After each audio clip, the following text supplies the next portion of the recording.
السلام علیکم دوستو، کیا حال ہے؟ امید کرتا ہوں آپ سب لوگ خیریت سے ہوں گے۔ آج کا ہمارا جو ولاگ ہے وہ ایک ایسے شخص پر ہے جو نہ تو کسی امیر باپ کا بیٹا تھا، نہ ہی کسی کوئی وزیر کا بیٹا تھا، بلکہ وہ ایک ایسے خاندان کا چشم و چراغ تھا کہ جو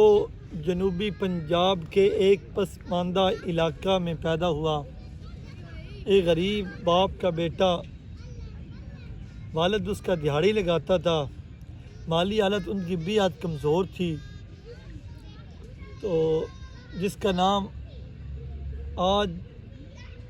تقریباً ہر شخص کو جو کچھ بھی علم سے وابستہ ہے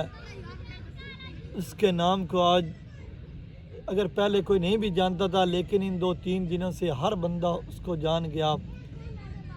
وہ کوئی عام شخص نہیں تھا، بلکہ ایک ایسے گھر سے پیدا ہونے والا، متوسط گھرانے سے تعلق رکھنے والا، جس نے اپنی محنت کے بل بوتے پر اپنی قابلیت کا لوہا منوایا، جس کو دنیا بلال پاشا کے نام سے جانتی ہے، کہ جو اپنی مالی حالت اچھی نہ ہونے کی وجہ سے ایک مکتب مسجد مطلب مدرسے اور مسجد سے اس نے 6ٹھی تک تعلیم حاصل کی، حالانکہ وہ کوئی اعلیٰ اسکولوں سے تعلیم حاصل نہ کر سکا تھا شروع میں۔ پھر اس نے اسی طرح چلتے ہوئے intermediate college Emerson college Multan اور بیچلر جو ایگریکلچر زرعی یونیورسٹی فیصل آباد سے کی۔ کسی کے یہ وہم و گمان میں بھی نہ تھا کہ ایک ایسا شخص جو مسجد میں جس نے 5 جماعتیں پڑھی ہوں اور اس نے اپنی محنت کے بل بوتے پر مقابلے کا امتحان دیا ہو اور اس مقابلے کے امتحان میں وہ پاس ہوا ہو، آخر ایک دن وہ CSS اور CSP بن جائے گا، یہ کسی کے وہم و گمان میں بھی نہ تھا۔ بلال پاشا نے کیریئر کے آغاز میں ایک پرائیویٹ نوکری شروع کی، لیکن والد کی یہ شدید خواہش تھی کہ میرا بیٹا ایک سرکاری ملازم ہو، حالانکہ جس نے پرائیویٹ نوکری کی تھی وہ ایک اچھی اور اس کو ایک اچھی انکم بھی اس سے آ رہی تھی اور اچھا طرح وہ سیٹل بھی ہو چکا تھا، لیکن اس کے بوڑھے باپ کی یہ شدید خواہش تھی کہ میرا بیٹا گورنمنٹ سروس کرتا یا پولیس میں بھرتی ہوتا۔ مختلف سرکاری نوکریاں کرتے کرتے 16ویں 17ویں اسکیل کی ملازمت کرتے ہوئے 2018 میں CSS کا امتحان پاس کرنے میں آخر بلال پاشا کامیاب ہو گیا۔ دوستو، بلال پاشا نے اپنے بیک گراؤنڈ کو چھپانے کی بجائے اپنے سفید داڑھی والے مزدور باپ کے ساتھ کھڑے ہو کر انٹرویو دیا اور پاکستان کے ان نوجوانوں میں امید کی شمع جلائی کہ جو CSS پاس کرنے کو صرف ایلیٹ کلاس سے منسوب کرتے تھے۔ سلسلہ چل نکلا اور دیکھتے دیکھتے ہزاروں نوجوان CSS کے خواب آنکھوں میں سجائے اس سفر پر گامزن ہو گئے۔ آج ہم میں سے کوئی بھی اگر کسی اچھے عہدے پر چلا جائے وہ اپنا بیک گراؤنڈ چھپا لینے کی کوشش کرتا ہے، لیکن بلال پاشا نے یہ ثابت کیا کہ میرا جو کچھ بھی ہے وہ میرے ماں باپ تھے۔ میرے باپ نے مزدوری اور دہاڑیاں لگا لگا کر مجھے اس قابل بنایا، کیوں نہ آج میں اپنی اس خوشی کے موقع پر اپنے باپ کو ساتھ کھڑا ہو کر انٹرویو دیتے ہوئے دنیا کو یہ بتا دوں کہ دنیا والوں کے باپ کے سوا دنیا میں اور کچھ بھی نہیں۔ باپ انسان کا سب سے بڑا سرمایہ ہے۔ لیکن عرفان خان نے ایک زبردست جملہ کہا تھا کہ جب ہم جیسوں کے اچھے دن آتے ہیں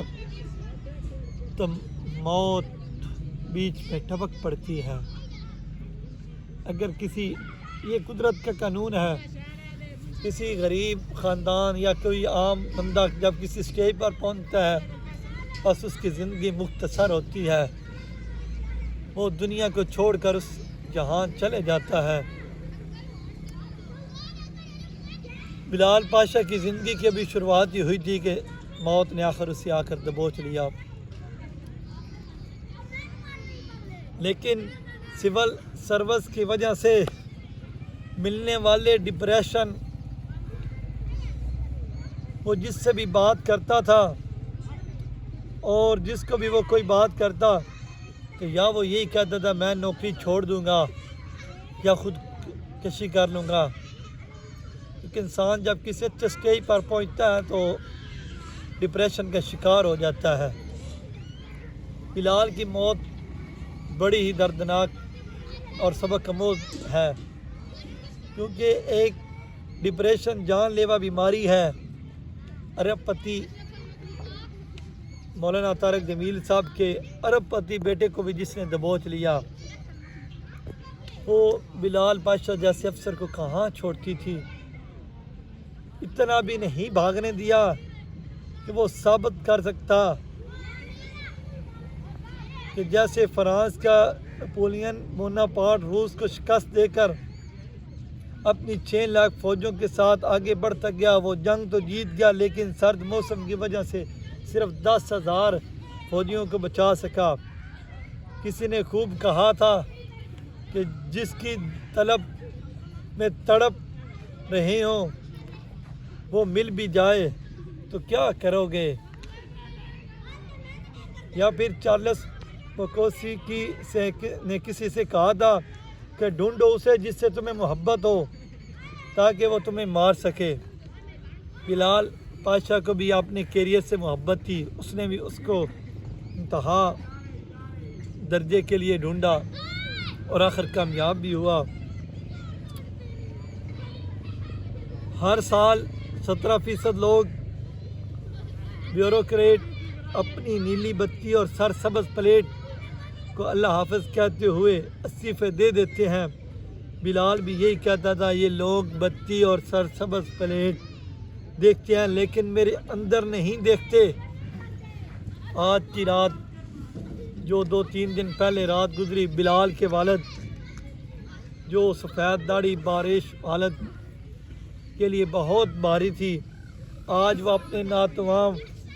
ہاتھوں سے اپنے لختے جگر کے سونے سے جیسے جسم کو سپرد خاک کر دے گا۔ آج کی رات اس کے لیے یہ بہت زیادہ طویل تھی، بہت کھٹن، بہت مشکل، ہر طرف چیخ و پکار ہوگی۔ بلال کی میت کو کوئی روک نہ پائے گا، لیکن جانے والوں کو کون روکتا؟ وہ رکنے پر بھی نہیں رکتے۔ آج رات تو ہوگی لیکن اس کی سحر نہیں ہوگی۔ جب صبح کا سورج طلوع ہوگا تو اس کا بارش باپ گلیوں گلیوں صدائیں لگاتا، وہ اسی مسجد کے